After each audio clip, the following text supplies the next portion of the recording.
আপনি কি কখনো এমন গল্প দেখেছেন যেখানে ভালোবাসা, প্রতিশোধ আর অতীত মিলেমিশে এক হয়ে যায়? আজকে ভিডিওতে আমরা আলোচনা করব 2025 সালে আলোচিত সিনেমা রেট্রো, যেখানে সূর্য এবং পূজা অভিনয় করেছেন। এই সিনেমা শুধু একটি থ্রিলার নয়, এটি আত্মা অনুসন্ধান এবং এক ব্যক্তির মানসিক যাত্রার গল্প। তো শুরু করা যাক। গল্পের শুরুতে আমরা সদ্য বাবা মারা যাওয়া এক এতিম শিশুকে দেখি। শিশুটির নাম পারি। তার বাবা কাজ করতে গিয়ে মারা যায়, আর মা আগে মারা গিয়েছে। তো যাদের হয়ে তার বাবা কাজ করতে যায় তাদের ঘরে কোনো বাচ্চা নাই। মালিকের বউ বাচ্চাটিকে দত্তক নিতে চায়, কিন্তু মালিক থিলাগান সেটা করতে চায় না। সে বলে তাকে অন্য কোনো জায়গায় ফেলে আসতে। তারপরেও তার বউয়ের জড়াজড়িতে শিশুটিকে ঘরে নিয়ে যায় আর তাকে বড় করতে থাকে। পারি বড় হচ্ছে, কিন্তু তার মুখে কোনো হাসি নাই। স্কুলে গিয়ে সবসময় মারামারি করে অন্য ছেলেদের সাথে। তাই পালিত মা তাকে ক্যারাটে স্কুলে ভর্তি করায়, যেখানে পারি ক্যারাটে শেখে। এর মধ্যে পালিত মা একদিন মারা যায়, আর মা মারা যাওয়ার আগে পারিকে বলে যায় সে যেন হাসি শেখে। পর পারি তার মায়ের শেষ কাজটা করতে গেলে রুকমণি নামে একটা মেয়ের সাথে দেখা হয়, আর সে তার মায়ের শেষ কাজ করতে আসছে। রুকমণি পারিকে হাসতে বলে। এরপর থিলাগান পারিকে আবার অন্য জায়গায় রেখে আসার সিদ্ধান্ত নেয়। তখন এক জ্যোতিষী এসে বলে এতে অমঙ্গল হবে, তাই থিলাগান পারিকে নিয়ে যায়। একদিন ট্রেন হামলায় থিলাগানের উপর, তখন পারি একাই ওদের সাথে মারামারি করে। এতে থিলাগান খুশি হয় এবং পারিকে ছেলে হিসাবে মেনে নেয়। পরের ঘটনা 1993 সালে আফ্রিকার পটে। সেখানে আফ্রিকান গার্ডরা ট্রেন ভর্তি গোল্ডফিশ পায়। সেখানে লেখা থাকে সংরক্ষণ করতে। দিকে পারি বড় হয়ে বাবার জন্য বিভিন্ন অপরাধমূলক কাজ করতে থাকে। এদের নতুন সেসব গোন্ডা পান্ডাদের চলছিল। হঠাৎ থিলাগান পারিকে ছাদে আসতে বলে। পারি ছাদে গেলে থিলাগান জিজ্ঞেস করে আমার গোল্ডফিশ কোথায়? পারি জানায় এতদিন অনেক অপরাধ কাজ করছি বাবা, রুকমণি এসব পছন্দ করে না, তাই গোল্ডফিশের ধরে দিয়েছে। এটা শুনে থিলাগান পারিকে চর মারে আর বলে সেই দিন তোকে ফেলে আসাই ভালো ছিল। সেই সময় ছাদে রুকমণি চলে আসায় সবাই আর স্বাভাবিক হয়ে যায়। নিচে গিয়ে আনন্দ করতে থাকে রুকমণি আর পারি। মধ্যে পারি আবার রুকমণির কাছে যায় এবং মজা করে আনন্দ করতে থাকে। এর মধ্যে পারি আবার পালিত বাবার কাছে যায় এবং বলে যতক্ষণ আমি গোল্ডফিশের কথা বলছি না ততক্ষণ তুমি কিছু বলতে পারবা না আমাকে। তখন থিলাগান তার গন্ডা পান্ডাদের নির্দেশ দেয় মারার জন্য পারিকে। পারি তখন সবার সাথে লড়তে থাকে। এইরকম লড়তে দেখে থিলাগান বলে আজকের এই অবস্থা হয়েছে শুধু রুকমণির জন্য, তাই তাকে শেষ করতে যায়। এরপর থিলাগান রুকমণিকে মারতে যায়, তখন সেখানে পারি চলে আসে। তখন বাবার কাছ থেকে ধারালো অস্ত্র কেড়ে নিয়ে থিলাগান এর ডান হাত কেটে দেয় আর সবাইকে মারতে থাকে, যা দেখে চুপ হয়ে যায় রুকমণি। পারি ব্যাপারটা বোঝাতে চেষ্টা করলেও বুঝতে চায় না রুকমণি। এর মধ্যে পুলিশ ধরে নিয়ে যায় পারিকে। পর জেলখানায় পারি অনেকের হাতে মার খাতে থাকে। এর মধ্যে একদিন এক লোক এসে জানায় রুকমণি আর তার বাবা কোথায় চলে গেছে। থিলাগানকে এক নেতা এসে বলে গোল্ডফিশের কথা সবাই জেনে গেছে, তাহলে সব শেষ।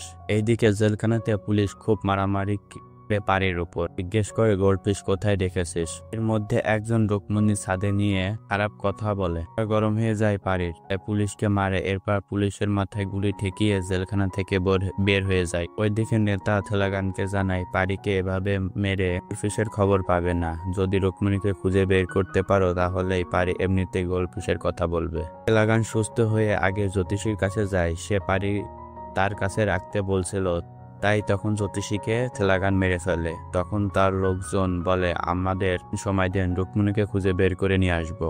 এরপরের ঘটনা 5 বছর পর। জেলখানা থেকে পারি বের হওয়ার সুযোগ বের হয় না, কারণ সে চায় না কোনো খারাপ কাজ করে সে বের হোক। অর্থাৎ পারি 5 বছর ধরে জেলেই আছে। একদিন তার বন্ধুরা খবর নিয়ে আসে রুকমণিকে আনন্দমান দ্বীপে ব্ল্যাক আইল্যান্ড শহরে দেখা গিয়েছে।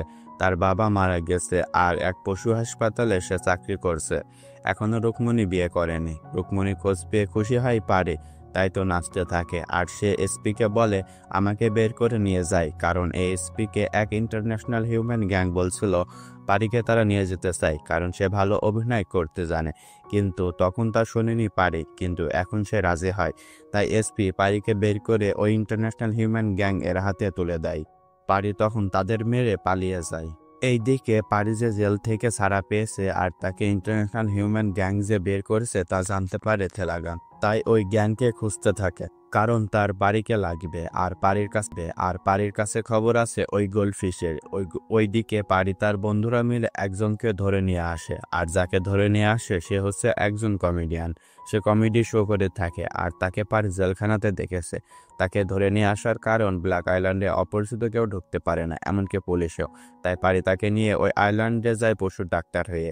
এদিকে নেতা এসে হুমকি দিতে থাকে থেলাগানকে, বলে যদি গোল্ডফিশ না পাই তাহলে 20 বছর জেলের ভাত খাওয়াবো তোমাকে। তাই থেলাগান জোরদার খোঁজ চালাই ওই ইন্টারন্যাশনাল হিউম্যান গ্যাংকে খুঁজতে।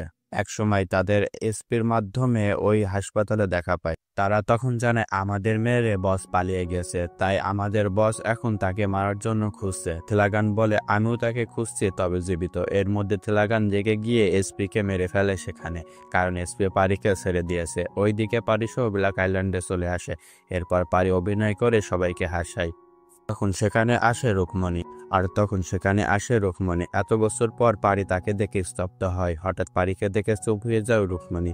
তারপর সেখান থেকে চলে যায়। পারি রুকমণির কাছে আসে আর বলে আমি ভালো হয়ে গেছি, ভালো সার্টিফিকেটও দেখায়। কিন্তু রুকমণি বলে এটাও মিথ্যা। তাই নিরাশ হয়ে সেদিন চলে যেতে হয় পারিকে। পরের দিন আহত অবস্থায় হরিণকে চিকিৎসা করতে থাকে রুকমণি। এরপর সেই হরিণ মারা যায়। রুকমণি পুলিশকে জানায় তাকে গুলি করে মারা হয়েছে, আর কে মেরেছে আমরা সবাই জানি। তখন জুনিয়র হান্টার নামে একজন আসে সেখানে আর বলে আমি করেছি। এতে বোঝা যায় জুনিয়র হান্টার এই দ্বীপের ক্ষমতাবান মানুষ। এরপর পারির সামনে জুনিয়র হান্টার স্পর্শ করে রুকমণিকে, যা একসময় কন্ট্রোল করতে না পেরে সেখানে এক দরজা ভেঙে ফেলে পারি। এতে এক মন্দির খুলে যায় যা অনেকদিন ধরে বন্ধ হয়েছিল। তো তখন সবাই পূজা করতে থাকে। দেখি অবাক হয় পারি। এইদিকে হান্টার তার আস্তানে দেখা করতে বলে পারিকে। পারি পরের দিন সেখানে যায় তার আর সবাইকে মেরে রাগ সামলায়। এরপর পরের দিন রুকমণিকে নিয়ে আসবো, তোরা কোনো কথা না বলে তার কাছে মাপ চাবি। তো পরে আবার রুকমণির কাছে আসে পারি আর বলে আমি ভালো হয়ে গেছি, যার প্রমাণ কালকে দেখাবো। এইদিকে জুনিয়র হান্টার মার খেয়ে বেশ কয়েকজনকে জানায়, যারা কিনা ওই ইন্টারন্যাশনাল হিউম্যান গ্যাং, আর দ্বীপটা তাদেরই। তো সেই সময় পারি রুকমণিকে নিয়ে আসলে গ্যাংরা পারিকে চিনতে পারে, কারণ সে তাদেরকে মেরেছে। তখন থেলাগানকে ফোন দেয় আর বলে পারি ব্ল্যাক আইল্যান্ড দ্বীপে, আর তার সাথে আছে রুকমণি নামে একটা মেয়ে। এটা শুনে খুশি হয়ে যায় থেলাগান, আর থেলাগান তাকে বলে একা কিছু করতে যেও না, ও অনেক ভয়ঙ্কর, আমি আসছি। এরপর থেলাগান বলে অনেক দিন হচ্ছে ছেলের কণ্ঠ শুনিনি, একটু শোনাও। তখন পারি রুকমণিকে নিয়ে আসে জুনিয়র হান্টার এর কাছে, যা ফোনে শুনে খুশি হয় থেলাগান। এরপর পারি রুকমণিকে নিয়ে চলে গেল। গ্যাং মেম্বার থেলাগানকে ফোনে বলে এই কি সে? থেলাগান খুশি হয়ে জানায় হ্যাঁ, আর তার বসকে আসতে বলে। এরপর নেতাওকেও বলে পারির দেখা পেয়েছি, গোল্ডফিশ আছে। ওইদিকে একটা প্রতিযোগিতার মাধ্যমে আমাদের সামনে উপস্থাপন করা হয় ইন্টারন্যাশনাল হিউম্যান গ্যাং এর প্রধান মাইকেলকে, আর তাকে গিয়ে তার মেম্বার বলে পারির কথা। ওইদিকে ইমপ্রেস হয়ে রুকমণি আবার প্রেমে পড়ে পারির, কিন্তু এখন পারির শত্রু হচ্ছে দুজন। পারি কি পারবে তাদের থেকে নিজেকে এবং প্রিয় মানুষকে রক্ষা করতে? এরপরে আমাদের 1890 সালে এই ব্ল্যাক আইল্যান্ডকে দেখানো হয়। সেই সময় ব্রিটিশরা শ্রমিকদের থেকে রাবার চাষ করে নিচ্ছিল। এরপর 1960 সালে মালিক বদলে গেলে নতুন নির্যাতন চালাতো, গাছ থেকে রাবার বের করে নিত, যা এখনো করছে মাইকেল। কাণ্ডে কোনো ছেলে হলে মাইকেল তার শরীরে সেল মারে, আর ছেলের বয়স 12 হলে তারা তাকে নিয়ে নেয়। এর মধ্যে কি এক মা তার বাচ্চাকে একটু বাবাকে দেখাতে চাইলে সেই বাবাকে মেরে ফেলে মাইকেল।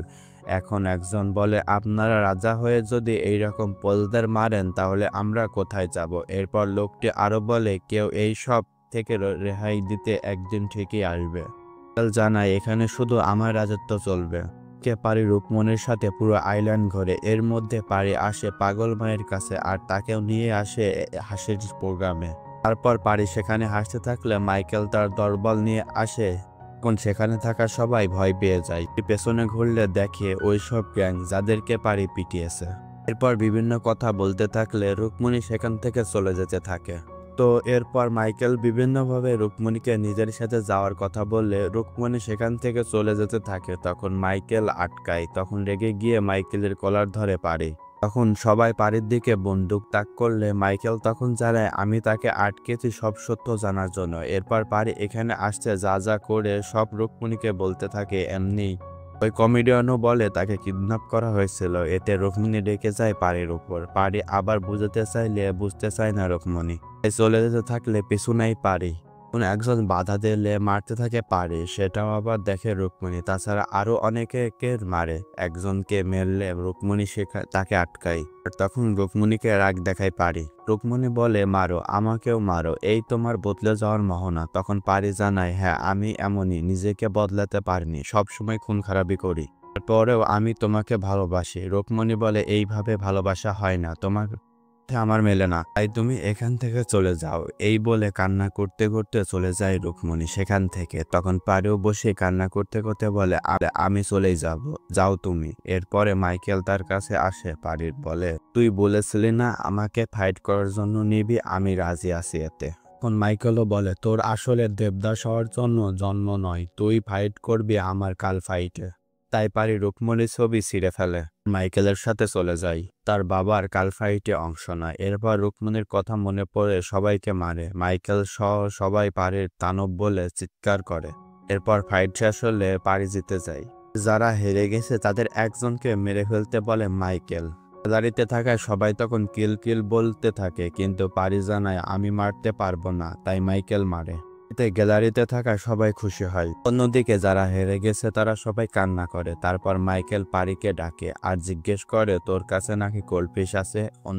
তারা রুকমিনীকে কিডন্যাপ করে আর বলে, যদি গোল্ডফিশের কথা না জানাস তাহলে তোর ভালোবাসার মানুষকে আর পাবি না। এরপর পারি তখন তার বন্ধুদের কাছে গেলে জানতে পারে তারা পারিকে বাবা অর্থাৎ থেলাগান নিয়ে গেছে রুকমিনীকে। তাই পারি থেলাগানের কাছে আসে আর এসে গানের তালে নাচতে থাকলে থেলাগান তাকে চর মারে। এখন পারি চর খেয়ে মারা যাওয়ার ভান করে। এরপর উঠে বলে, এরপর আপনার হাত কেটে দিয়েছে, আবার আপনি হাজির হলেন, আপনাকে আমি গোল্ডফিশের কথা বললাম, কিন্তু আপনি যে রুকমিনী ছেড়ে দেবেন এর কি প্রমাণ আছে? তোকে যে এতদিন থেলাগান বলে তোকে এতদিন জীবিত রেখেছি এটা প্রমাণ, কিন্তু এইসবে আমার বিশ্বাস নেই। আপনি আপনার নেতাকে ফোন করেন, সে যদি প্রমাণ দেয় তাহলে আমি বলবো। থেলাগান ফোন দেয় আর নেতা পারিকে প্রমাণ দেয় যে তোকে আর রুকমিনীকে কেউ টাচ করতে পারবে না। সেই সময় আমরা থেলাগানের আরেক ছেলে ইকিকে কিডন্যাপ করতে দেখি। কে করলো এই কিডন্যাপ? যাই হোক, এদিকে এবার থেলাগান পারিকে গোল্ডফিশের ঠিকানা দিতে বলে। পারি গোল্ডফিশের ঠিকানার কথা না বলে আবল তাবল বলতে থাকলে থেলাগান এসে মারতে চাইলে পারি জানায় আপনার ছেলে ভিকি কিডন্যাপ হয়েছে। তখন তার দ্বিতীয় বউ ফোন করে ব্যাপারটা জানায়। আরো রেগে যায় থেলাগান আর তখন মাইকেলের গ্যাং থেলাগানের উপর পিস্তল তাক করে। এতে বোঝা যায় পারি মাইকেলের সাথে কিছু একটা প্ল্যান করে এখানে এসেছে। যাই হোক, পারি এবার থেলাগানকে বলে, আপনি যদি আপনার ছেলেকে ফিরে পেতে চান তাহলে গোল্ডফিশের কথা বাদ দেন। উপায় রাজি হয়ে যায় থেলাগান আর তখন রুকমিনীকে রেখে চলে যেতে থাকলে রুকমিনী পিছু পিছু যেতে থাকে আর তখন তার হাত ধরে পারে, কিন্তু রুকমিনী হাত ছেড়ে চলে যায়। এতে পারি রেগে অন্যজনকে মারে, যা আবার দেখে রুকমিনী। আর পারি ও মাইকেল মিলে পার্টি করে। পার্টিতে বেশি ড্রিঙ্কস করে এক জঙ্গলের দিকে চলে আসে পারি। তখন যাদের সাথে সে কালকে রয়েছিল তারা তাকে দেখতে পায়। অন্যদিকে বাবা এসে মাইকেলকে বলে, তুই ওর সাথে পার্টি করিস কেন? ওকে দেখে সাধারণ কেউ মনে হচ্ছে না, তাই ওর সাথে ফ্রেন্ডশিপ করতে যাস না। মাইকেল তখন জানায় কিসের ওর সাথে পার্টি করে ফ্রেন্ডশিপ করছি, আমি লন্ডনের এক কাল্টে 6 কোটি টাকা নিয়ে বিক্রি করে দিয়েছি, যা 2 কোটি টাকা অলরেডি হাতেও পেয়েছি, আবার তার থেকে গোল্ডফিশের ঠিকানাও জেনে নিয়েছি। গোল্ডফিশের দাম 120 কোটি। এটা শোনার পর হাসতে থাকে মাইকেল। এটা বলার পর হাসতে থাকে মাইকেল। ওইদিকে সমুদ্রের পাশে বসে পারে আরো ড্রিঙ্কস করতে থাকলে সবাই এসে তাকে মারে, যাদের সাথে কালকে সে লড়ছিল। তো এরপর মার খেয়ে পারি সমুদ্রে লাফ দেয়। তখন সমুদ্রের মাঝে সবাই পারিকে খোঁজে। পারি সমুদ্রের নিচ থেকে উঠলে নৌকার উপরে দাঁড়ালে সবাই তাকে মারার বদলে বলে গড, কারণ তার শরীরে ত্রিশূল আঘাত দেখে, তাই সবাই তার কাছে মাথা নত করে, যা দেখে অবাক হয় পারি। তখন দেখানো হয় পারির গড বলার কারণ। একজন জানায়, আমাদের পূর্বপুরুষ অনেক পরিশ্রম করে এক সোনা ত্রিশূল বানিয়েছিল আজ থেকে 35 বছর আগে। জাদামণি মন্দিরের বার্ষিকীতে রাজা মিনারুলকে ওই ত্রিশূল আমরা ভিক্ষা দিই। এরপর রাজা সেই ত্রিশূল নিয়ে জাদামণি মন্দিরে গেলে সেখানে এক জ্যোতিষী বলে একজন আমাবস্যার রাতে বুকে ত্রিশূল চিহ্ন নিয়ে জন্ম নেবে। সে এসে রাজা মিনার সুরকে সাম্রাজ্য ধ্বংস করবে। এটা শুনে ওই রাজা ওই জ্যোতিষীকে মারে আর নির্দেশ দেয়, আজ থেকে অমাবস্যা রাতে যে ছেলে জন্ম নেবে তার শরীরে তীরচিহ্ন থাকুক বা না থাকুক সবাইকে মারবে। পর স্বাধীন রাতে এক ছেলের জন্ম নিলে রাজা তা জানতে পারে, তাই রাজা তখন এই বাচ্চাকে কুমিরের খাবার করে। এরপর যতগুলো বাচ্চা জন্ম নেয় সবাইকে এই কুমিরের খাবার বানায়। এর পরের বছরে একই লোকের আবার 2 বাচ্চা হয়। একজনের শরীরে ওই ত্রিশূলের চিহ্ন থাকে। ওইটা দেখে বাচ্চার বাবা বাচ্চাকে নিয়ে এই আইল্যান্ড ছেড়ে পালিয়ে যায়। এতে বাচ্চার মা পাগল হয়। তো আমরা ভাবি আমাদের বাঁচানোর জন্য আর কেউ আসবে না। এর মধ্যে রাজার ছেলে মাইকেলও বড় হতে থাকলে অত্যাচার করতে থাকে। তো আমরা যাকে মা ছাড়া প্রথমে দেখছিলাম আর এখন তার মা এই পাগলটা। আরো ক্লিয়ার হওয়া যায় পারি কেন ছোটবেলা থেকে কখনো হাসেনি, কারণ এই গ্রামে কেউ হাসতে জানে না।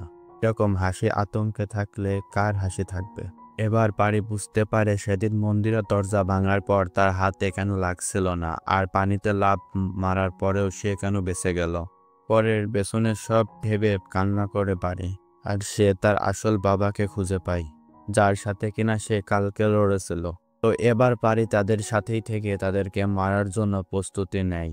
অন্যদিকে নেতা থেলাগানকে অনেক হুমকি দেয়, কারণ গোল্ডফিশের ঠিকানা সে নিতে পারেনি। পরের দিন আবারও শুরু হয় কার্ড ফাইট, আর এই ফাইটে এবার বাবার দলে হয়ে একাই লড়ে পারি। আর সে লড়তে এসে বলে, আগের দিন এদের সাথে লড়েছি, তাই আর ইচ্ছে করছে না আজ লড়বো আমাদের টিমের সাথে। এতে অনুমতি দেয় মাইকেল। তো ফাইট শুরু হলে সবাইকে মারতে থাকে পারি। এরপর গেম শেষ হলে বাড়ি বলে আগের দিন প্রথম ছিলাম বলে দুর্বলকে মারতে পারিনি, তবে আজ আমি 2 দুর্বলকে মারবো। এক হচ্ছে তুই আর এক হচ্ছে তোর বাপ। এরপর পারি তার শরীরের পোশাক খুলে এবং তার বুকে ত্রিশূল দেখায়, যা দেখে ভয় পেয়ে যায় মাইকেলের বাবা। তাই বাবা হামলা করার অনুমতি দেয়। তখন গুলি চালালে পারির কাছের লোকজন সবাই ঢাল হয়ে ঘিরে ধরে। এরপর অন্যরা তীর দিয়ে এক এক করে সবাইকে মারে। বন্দুকের গুলি শেষ হলে শুরু হয় হাতের লড়াই। সবাই সবার সাথে লড়ে, তো পারি লড়ে মাইকেলের সাথে। আর প্রথমবার সে হাসতে হাসতে মাইকেলকে মারে। এরপর মাইকেলকে মেরে ঝুলিয়ে আসে পারি। তারপর রাজার বাড়িতে আসে পারি। রাজা তখন নিজেই সুইসাইড করে। তখন ত্রিশূল আর জনগণ নিয়ে ব্ল্যাক আইল্যান্ডে ফিরে পারতে আগে মায়ের পারে পায়। কতদিন পর সবাই সবাইকে ফিরে পেয়ে খুশি হয়, যা দেখে খুশি হয় রুকমণিও। দিকে থেলাগান ফোর্স নিয়ে আসে মাইকেলের কাছে। পর মারতে চাইলে বলে, আমি গোল্ডফিশের ঠিকানা জান, আমাকে মারবেন না। দিকে মন্দির খুলে দিলে আনন্দ করতে থাকলে জানতে পারে থেলাগান ফোর্স নিয়ে এখানে আসছে। এখন পারি সবাইকে ভয় করতে নিষেধ করে। পর থেলাগান ফোর্স নিয়ে সেখানে এসে বন্দুক তাক করলে উল্টো চমকে ওঠে, কারণ দেখে সবার কাছে আসছিল রকেট লঞ্চার, তা আগে আফ্রিকাকে পোর্টের মাধ্যমে নিয়ে আসে পারি, কারণ সে জানতো এইরকম বিপদ আসবে। এরপর পারি তার মাকে রকেট লঞ্চার চালাতে বলে। এতে মা চালায় আর হাসতে থাকে, আর হাসি দেখে অন্যরা সবাই হাসে। তখন থেলাগান মাইকেল সহ তাদের টিমে সবাই ভয় পায় এবং সবাই সারেন্ডার করে। এই হাসার মধ্য দিয়ে শেষ হয় রেট্রো মুভি। তো কেমন লাগলো রেট্রো মুভিটি আপনারা কমেন্টে জানাবেন। এইরকম আরো মুভি পেতে চ্যানেলটি সাবস্ক্রাইব করবেন। পরের ভিডিও আসা পর্যন্ত ভালো থাকেন, সুস্থ থাকেন।